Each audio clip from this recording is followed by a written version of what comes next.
Information and Democracy Commission's work on this. I think it's a great starting point.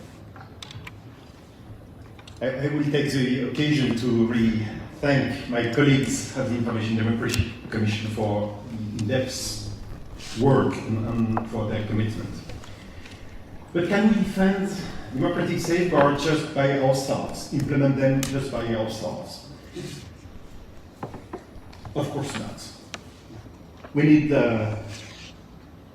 democratic models to be defended by democracies, the democracies themselves. And that's what makes the commitment of governments and states first on November 11th. Last year, during the Paris Peace Forum, so important, and it was also supported by the head of the UN, Antonio Guterres, the one of the UNESCO, Azoulay, the one on the Council of Europe, Tom Niang. And I would like to give the floor now, because there are next steps. We are not here just to tell you a story about the past, but about what will happen from now on, which should become more and more concrete. There is a plan, and I will give the floor to Renatas Norkus, who is a Lithuanian ambassador to the UK. Thank you very much, Mr. Moderator. Good afternoon, ladies and gentlemen. All the representatives of various countries that gathered today, all the international organizations that are represented, and think tanks and NGOs. We also thank the UK government for hosting this fantastic conference. And for me, as ambassador to the United Kingdom, it's a great pleasure to represent my country here. Unfortunately, my minister couldn't make it. He would have been sitting here in this chair. He could have made, but internal commitments didn't allow him to come. But let me maybe focus to keep my intervention short, because we are getting warmer and warmer here. There's a heat of the Middle East here for some reason, I feel. But Lithuania joined this initiative without any hesitation, I have to say. This is my first point. Obviously, we've been focusing on a number of priorities as a national, in terms of national commitments when it comes to more freedom of expression online and offline, better protection of journalists and media workers, and effective countering of disinformation for quite many years now. And those things have been our priority on our international agenda, but also on our national agenda. Safety of journalists and freedom of expression have been among our priorities in the executive board of UNESCO, and therefore make an essential part of our campaign in the executive board for the seat of the UN Human Rights Council. We are among countries who initiated the informal group of friends of the safety of journalists in the UN and the OSCE, and moreover, Lithuania is also an active member of Freedom Online Coalition. So all these things make us just, without any hesitation, to join the International Partnership for Information and Democracy. Why? First, because we want to share our experience with all the participants of this initiative. We want to make sure that more countries join the initiative. And secondly, because we believe that international action is required rather than a simple piecemeal approach by national states. And this is very helpful in terms of doing this. Now, let me maybe focus briefly on two things. First, what we do on our national level. In the past several years, a number of legal initiatives were adopted, namely defamation was decriminalized, strengthened protection of information sources of journalists. In recent years, Foreign Ministry of Lithuania, together with ICRC and the UNHCR, organized training for journalists, which is very important. We believe that we should invest in training journalists. Together with Ministry of Defense, trainings were organized for journalists on safety in conflict zones. Foreign Ministry of my country is considering to increase support to third countries for establishing safe working conditions for journalists and media workers, and strengthen resilience against disinformation, which is another phenomenon. Not being a new phenomenon, I agree with Mr. Aidan that it's actually a big challenge in the new environment of current day and time. We are also considering possibilities to develop a national action plan on safety of journalists following the UNESCO action plan, which we hope to also learn from the experience of other countries. Now, ladies and gentlemen, we are facing peculiar historical times. For the first time, or most recently, the democratic governments and the democratic media are taking the same side and facing the same challenges, namely disinformation. We check our phones about 150 times a day in the developed world. That equals to every 6.5 minutes when not sleeping. Meaning that every 6.4 minutes we can potentially be targeted by disinformation. Hostile disinformation attacks are not public relation campaigns. And the particularly alarming trend followed the aftermath of the aggression in Ukraine. These disinformation campaigns reduce public trust and the traditional media that promotes democratic values and ideas in favor of content that seeks to divide our societies. Now more than ever, it is important to promote and encourage high-quality, independent journalism and strengthening society's critical thinking and resilience, which is key in countering fake news. In terms of Lithuania countering disinformation, let me say that institutionally, 1.5 million euros were allocated to enhance cyber and information resilience of society by using internet, regional, non-state language media. Societal approach, Lithuanian media outlets and Google created an online tool which is called debunk.lt for combating disinformation, one of the first this type in Europe.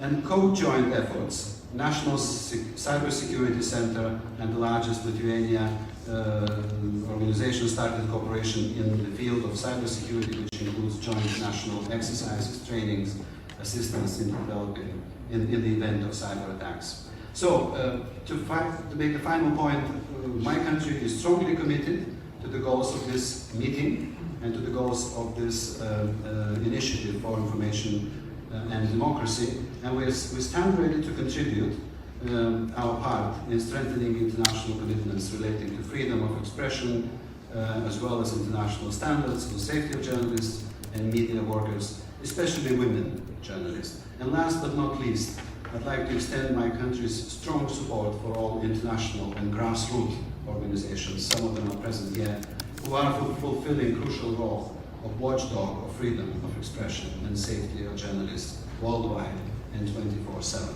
Thank you very much. Thank you so much, Mr. Ambassador.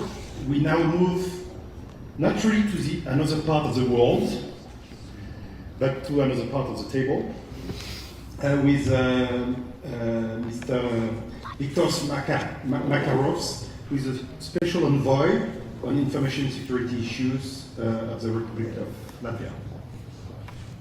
Thank you, Mr. Chair. And first of all, on a very personal note, I would like to say that I'm honored and humble sitting on the same panel with people who have dedicated their professional lives to fighting for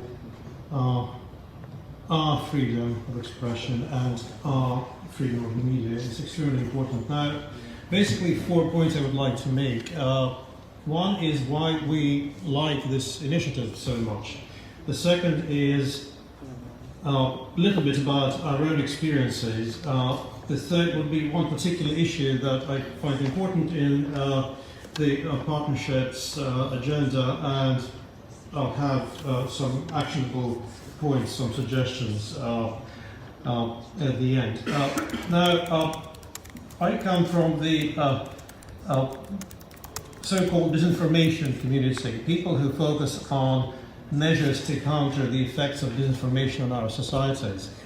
And what I see in the partnership is a welcome evolution of our thinking on this issue. We started with one particular example of a neighboring country waging a massive disinformation campaign against my country, against Lithuania, and so on and so on. We focused on the actor quite a lot. We continue doing that. Then we began to talk about disinformation as a specific issue, phenomenon, or challenge that our societies face. And I think what the partnership idea illustrates is that we are now at the very core of the challenge that we are facing. It's not just about disinformation, it's about how our societies function, how our democracies work, or in some cases perhaps don't. I just looked at a textbook on political science that was published exactly 30 years ago, and it lists preconditions for democracy, and one of those is that citizens should have access to freedom of expression and be able to receive information from multiple sources, not controlled by a single entity, either governmental or private. So what we are discussing today is nothing new. It's actually an eternal issue for democracy. It's never easy, but what's new today is the huge technological disruption that enemies of democracy and enemies of freedom have been using so effectively. And this is what I think the partnership really has caught so well. I think the most important aspect of this is, well, there are plenty of initiatives, there are plenty of ways to leverage the agenda, but what's good here is that it sets freedom of expression first, and I'm really happy that Reporters Without Borders are at the helm, not a government, but an NGO that is dedicated to protecting freedom. I think it's the right approach. So it's not going to give leverage or arguments to a certain whataboutism. Like now you want to tell the tech companies and social platforms what to do. No, it's going to be different, and I think it's really the right decision to put NGOs at the helm of this. Now, one particular issue that I think a lot of nations are pondering at the moment is the role of social platforms, and I'm really happy that this is reflected in the partnership's agenda. There are lots of issues. We have seen how bubbles distort our democratic debates. We know how bots have a very negative influence on the way people interact with each other on social platforms. We know that political advertisement is a huge issue in many cases, and the social platforms are not that good at identifying that and making the choices and the situation clear for people. We know that data security is a problem that the social platforms haven't been tackling entirely satisfactorily, Cambridge Analytica, and we know that there is an issue of access for legitimate researchers to what the platforms are doing. So there are lots of elements, but I think the work here should start with principles. And principle number one is for the social platforms to acknowledge their responsibility. They have said they acknowledge the responsibility. I still want them to feel it. There is a way to go, I presume. And the second principle that is extremely important, whatever transparency and accountability we demand from the online service providers should not come at the expense of users. It should not lead to preventive censorship. We have unfortunately seen some ridiculous sometimes examples how in order to avoid problems with government regulations, platforms simply take down stuff that should never be taken away. Now, a couple of words about what we do. We have joined more or less the same international initiatives that our Lithuanian colleague mentioned. The Freedom Online Coalition, we've supported the UN plan of action on safety of journalists and the issue of impunity. We support regional initiatives such as the European Endowment for Democracy that has a very strong program to support media in the EU's neighborhood regions. We're really proud to be the supporter of the fund, but I think a couple of things that we have done nationally can be of interest, and we are happy to share this in detail. Well, number one, we approach this issue by saying that you can't sanitize the information environment, but you can immunize, you can build resilience to the disinformation and the complicated information environment that people are going to live in. One thing that we did preparing for the elections, national elections we had last year and quite recently the European Parliament election, we worked with the NGOs and media organizations talking about how you can prepare for potential information influencing attempts to disrupt the electoral process through disinformation. And this is one lesson that I have to share with you. It's not just for the governments to do. The governments alone cannot do it. You need the civil society and the media organizations to be at the very front of it. And also some of this wonderful agenda is, a lot of it is down to very practical measures. Creating a fund to support small media, regional media, which we try to do in Latvia. There is a special program to support independent regional media productions. We supported the establishment of the Baltic Center for Media Excellence that represents the media community, and they do the everyday work helping journalists be better at their job, helping media create sustainable media models. And sometimes just being a free country helps. We host, Latvia as a country is home to the Russian language media Medusa. And Medusa is recently, unfortunately, known for the very tragic incident with one of their journalists being detained, drugs planted on him, and so on and so on. He was fortunately freed. So sometimes just having a free environment that allows independent media to thrive is the best thing you can do to combat disinformation. Now, my very quick last point. Basically, two things I would like the partnership to address in the future. We need to understand the phenomenon of disinformation and information much better. We need research. I asked once one of the best American researchers on the issue, so you've told us how these bubbles work, so how can we solve it? He said, I don't know. So obviously there is a long way to go. Acquiring knowledge and creating applied solutions to the challenge, I think, is extremely important. We should work on this together. Thank you very much. Thank you so much. We will now leave the floor to some addresses or speeches in the audience. Just to summarize what makes this initiative different, because both of you said, two of you said that there are a lot of initiatives, for sure, but probably what makes this one different is that it really addresses one of the key causes. I spoke about the delegation of the management of the information communication space. What do I mean through this? Is that in the past, our parliaments in democratic countries were establishing the norms, the laws, they passed the laws of our communication space, public space. And now, the people who create those norms are, on one side, Mark Zuckerberg, and on the other side, in this globalized space, Xi Jinping, with, of course, a lot of people with them.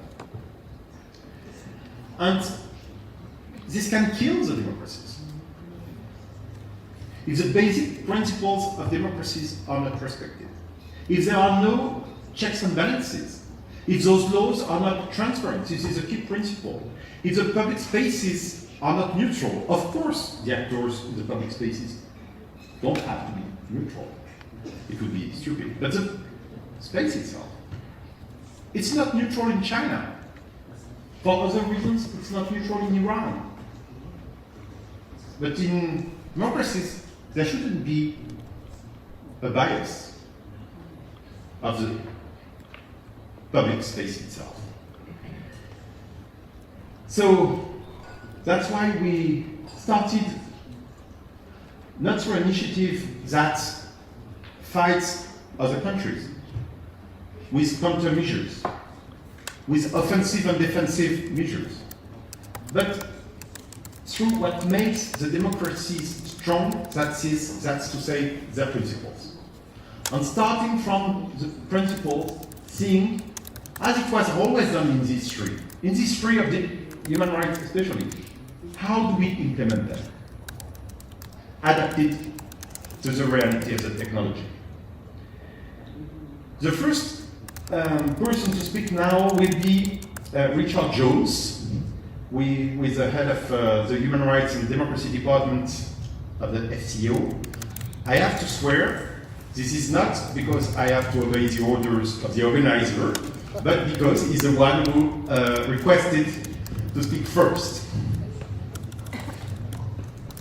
Thank you very much, Christophe. And as you say, this is not an example of censorship by the host at all. But thank you very much for giving me the floor. Can I say, first of all, a big thank you to Ambassador Croquette for his remarks at the beginning. And my colleague and friend, Kim Darroch, I've worked for him 3 times in my career. And today's views is a real blow. And the solidarity that you expressed is a great comfort. So thank you very much for that. And another thank you really from the UK and the British government. We warmly welcome this initiative by France and by Reporters Without Borders, and we give you a massive congratulations for the progress that you've made to date. I hope it's obvious from where we are and this event that the UK is fully committed to the promotion of media freedom and the protection of journalists. These principles, freedom of the media, freedom of expression more broadly are, as we've been saying, and as the panelists have so eloquently already said, they're absolutely essential for any functioning democracy. And forgive me, I'm saying things that have already been said, but this is the statement I would like to make. Citizens must be able to discuss and debate issues freely, to challenge their governments, but crucially to make their own informed decisions, drawing from a strong and robust media, and crucially having access to information that they can trust. And as we've been discussing, the internet has brought many benefits. I'm a great fan personally of it, and it's a vital tool for journalists to extend their freedom of expression and reach more people than they've ever been able to before. But as we have been saying, we mustn't ignore the very real harms which citizens, journalists in particular, face online every day. And again, forgive me, I'm repeating remarks already made, but the whole essence of this initiative flows from the fact that these challenges do not respect international borders. All of us here today have a role to play in safeguarding the integrity of the growing digital space. The UK strongly supports the multi-stakeholder model of internet governance to ensure that the internet is free, open and secure. And as you've just been saying, Christophe, we're in a different world now. We can't rely on national governments, we can't rely on national legislatures.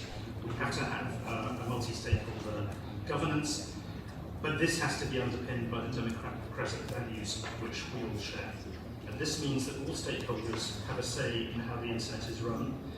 That includes governments, but it also includes the private sector, civil society representatives, and the technical community has a role to play.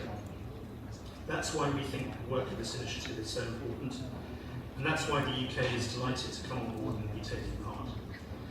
Finally, I'd just like to make an appeal to those states represented here today who haven't yet signed up to the initiative to consider doing so. It is unique in that it addresses all actors involved in the digital space, and crucially, so that action, as we have been saying this afternoon, will be more consistent and coherent, and changes will have a longer lasting impact. So please, if you haven't signed up, please consider doing so. This is a really worthwhile and very, very important initiative. Thank you very much. Thank you, Richard. It's really important news that the UK goes on board, as you said, beyond the first 12 countries which committed last November. And there will be new countries, but due to the history of the UK, due to its role for press freedom, and especially during this conference, this not only makes sense, but it's really important. Thank you. So, who comes next for questions, comments, criticism, what you want.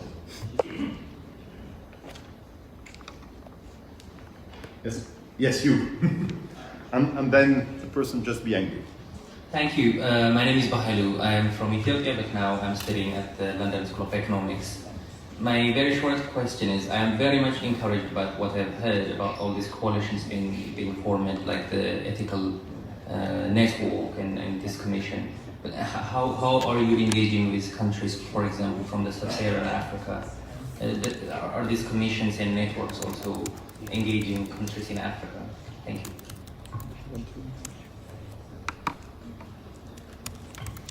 Well, thank you very much for your question. I think this is where our partnership or coalition, if you will, makes sense. In the sense that we use every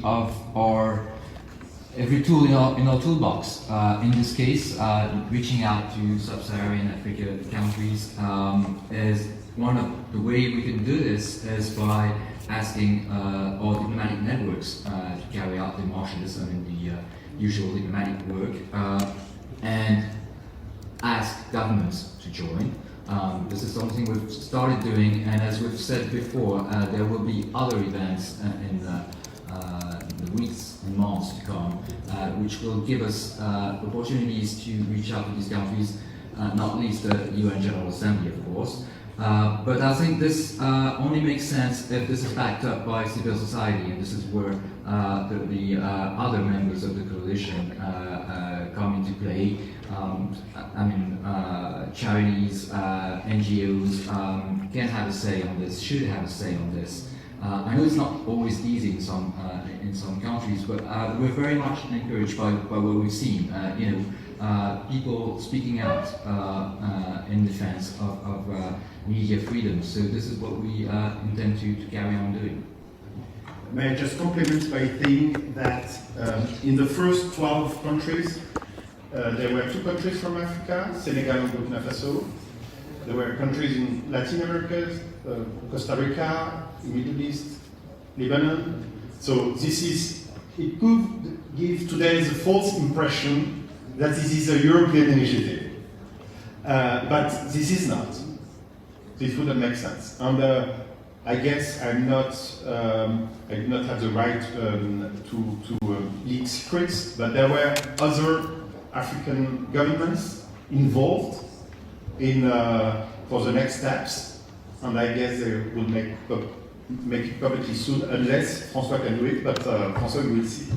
I'm not at liberty to do it, but watch this space. Yes, we hope that new members will join us, especially from Africa. There was one person just behind, yes? I wanted to... Can you use a microphone? My name is Deborah Pout from the Oxford Media Network. I wanted to ask a question about media literacy in schools, and doesn't it start with the educating the public, and that needs to start in schools for children to be able to identify fake news, information, what they're reading, and is there a way that one can maybe validate on sites the newsworthiness of stories? I wanted to ask that question to the panel. Thank you. I think that's absolutely right. Media literacy is really important and has to be actually a part of any strategy that's being developed to try to make sense and certainly to sanitize the information environment or the information environment. I would hope that major media literacy organizations would also be able to join this forum as part of the civil society organization group that would be involved in it, to ensure that those elements of media literacy and its importance are sort of made part of the information flow about what needs to be done by governments, what needs to be done by others to try to have a rounded approach to all of these issues. So this is in no way an initiative that's seeking to exclude the important value that media literacy plays in cleaning up the information environment. I'm sorry to show you with my fingers, but I do not know your names. First, you, then Bertrand. And we have 20 minutes left, so please, short questions, short answers, so that we can really continue the debate. Thank you, Chair. Very short statement.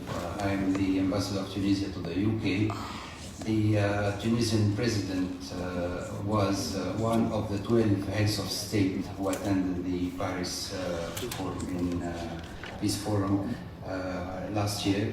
So Tunisia is part of the, because you said it's not an European initiative. Tunisia I should have mentioned Tunisia. I think Tunisia is playing its part and a big part in this initiative.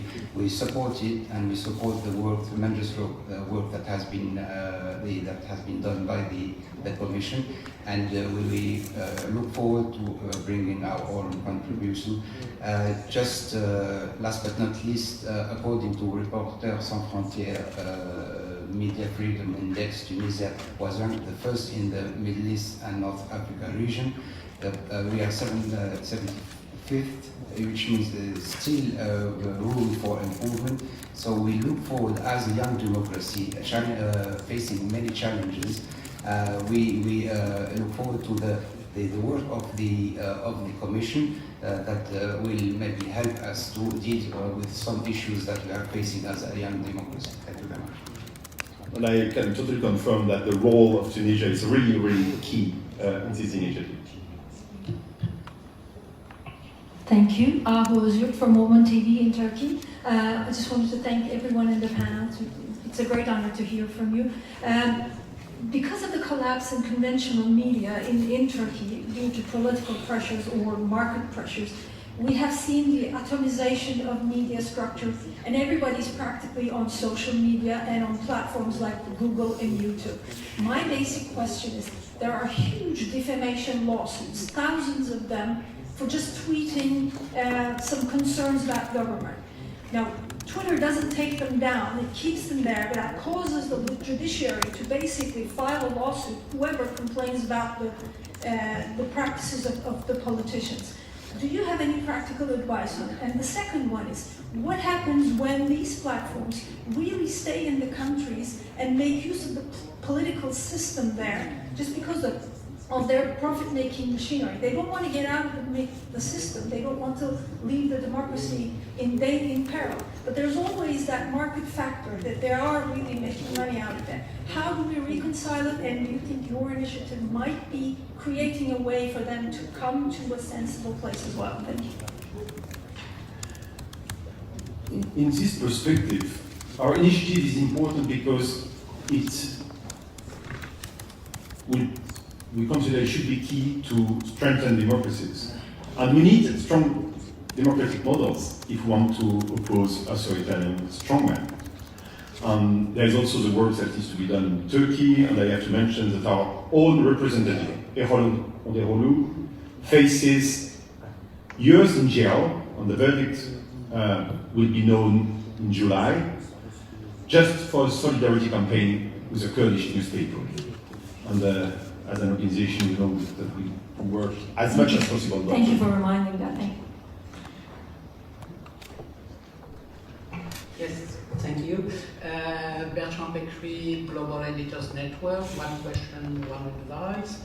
One question, what will be the role of the United Nations? In the sense that it seems you try to work very closely, RSF, with the General Secretary in the former years about safety, about waiting for statements. And today, this is an initiative with the states.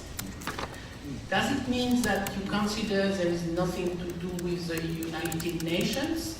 Or is it a change in your strategy to work with governments, public institutions? So it is the question.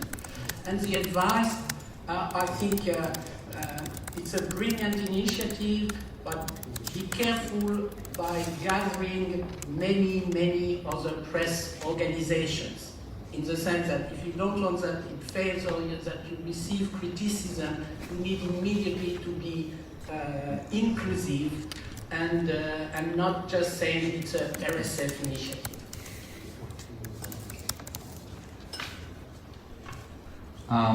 Just to try and give you a sense of what we're trying to do exactly right from the start, the United Nations work, of this global effort, And yes, let's be open about it, sometimes the United Nations work slowly. What we wanted to do, because of the sense of urgency that I think we all share in this room, was to give these efforts a boost. Doesn't mean that they're not useful, they are. There is an action plan, and we're still working on it. There's an International Day for the Protection of Journalists on November the 2nd, and we will use these opportunities to try and gather support and reach out to other states in the format of the General Assembly. And I think this will send a strong message of encouragement to the General Secretary and his office that they should go ahead with this effort. So really, the two go hand in hand, and we are not neglecting, of course, these efforts, but we felt there was a sense, like I said, of urgency that probably you tend to forget when you're working at the UN level, ramming out statements and making resolutions that sometimes lack teeth. What we want to do is to give those texts some more strength, and we hope to achieve this in the coming months. Two very quick answers. First, when you want to define and implement democratic principles, there are some people that you do not bring into the room because their logic is totally different. It wouldn't make sense to do this work with them. Regarding the UN, this initiative was supported originally and is supported by the UN Secretary General. But what we are discussing is not the biggest common denominator between democratic countries and despotic regimes. We have to start with a very clear stand position on the principles. Then we will be able to emerge. Regarding inclusiveness, Bertrand knows very well that we can work in an inclusive way because we work together on the Journalism Trust Initiative, which is on another level. This one, the Information Democracy Initiative, is on a macro level. The other one is on a micro level, the Journalism Trust Initiative. We work together. For this one, Information Democracy Initiative does not belong to RSF. One of the next steps will be the creation of an independent body to implement the partnership, to be able to take concrete actions, to make concrete recommendations to both governments and platforms. And we, as reporters without borders, we will not create it by ourselves. We will involve other people. We started discussions with a lot of them. Of course, we would not be legit.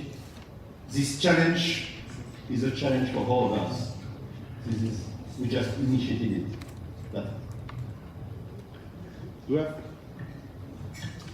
Yes, sir. Thank you so much. I'm Vice Chair of Committee on Legal and Human Rights Affairs of Committee Council of Europe Parliamentary Assembly in Strasbourg. And we are, of course, our Parliamentary Assembly is supporting strongly your initiative on the legislative level, and our OSCE and other parliamentary assemblies will be behind you. Not looking that it's more executive initiative. I would like to ask Ambassador Croquette, if possible,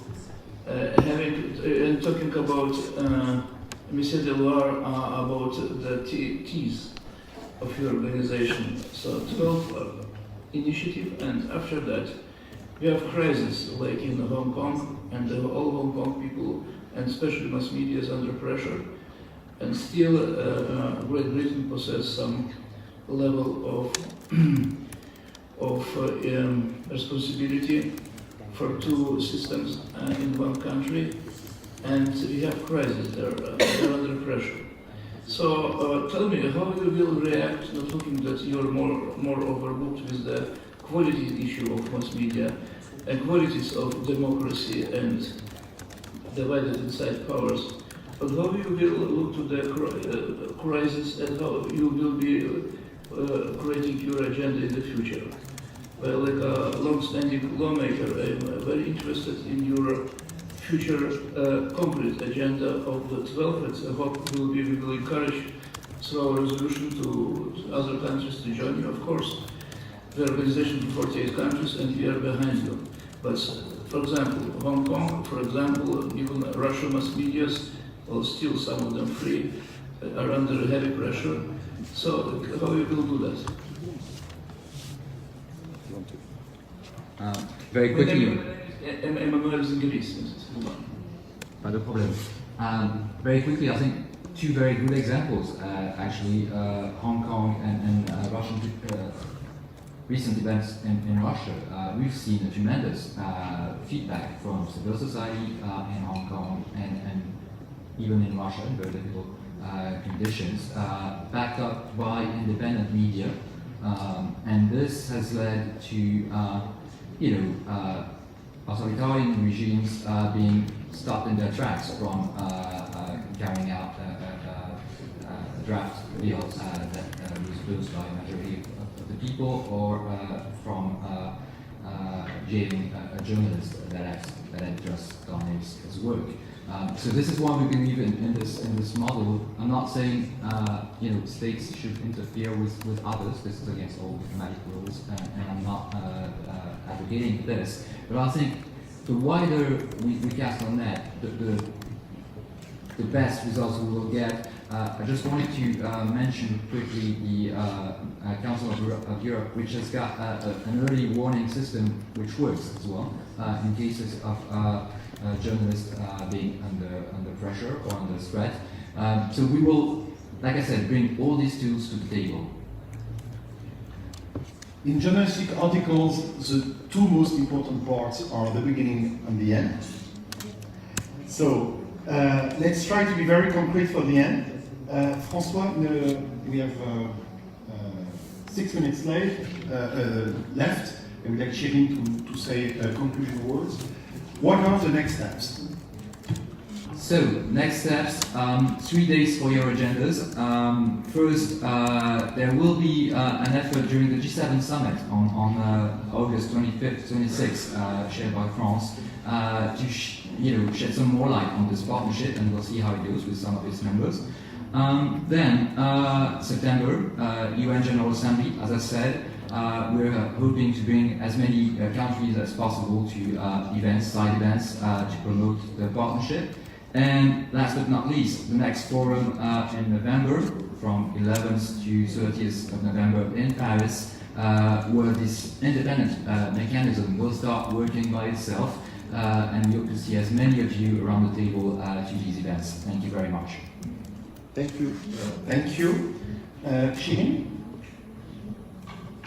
خیلی ممنونم از اینکه در این جلسه شرکت کردید و با سوالاتی که مطرح کردید کمیسیون رو راهنمایی روش دادید. Thank you very much for your participation in this forum, and with the questions raised from you, you in fact helped the Commission in reaching to its goals. اینیشیتیوی که صحبت شد زمانی که در سازمان ملل متحد به صورت قطعنامه در مجمع عمومی تصویب بشه، اون موقع اهمیت قابلیت اجرایی در سطح بین‌المللی پیدا می‌کنه. This is a fact that this initiative only if gets ratified in the General Assembly and supported by the whole majority of the United Nations, then it can be implemented in practice. و طبیعتاً این کار بدون حمایت دولت‌های معتقد به آزادی بیان امکان نداره. And in this, definitely we need the support of the governments who believe in the freedom of expression.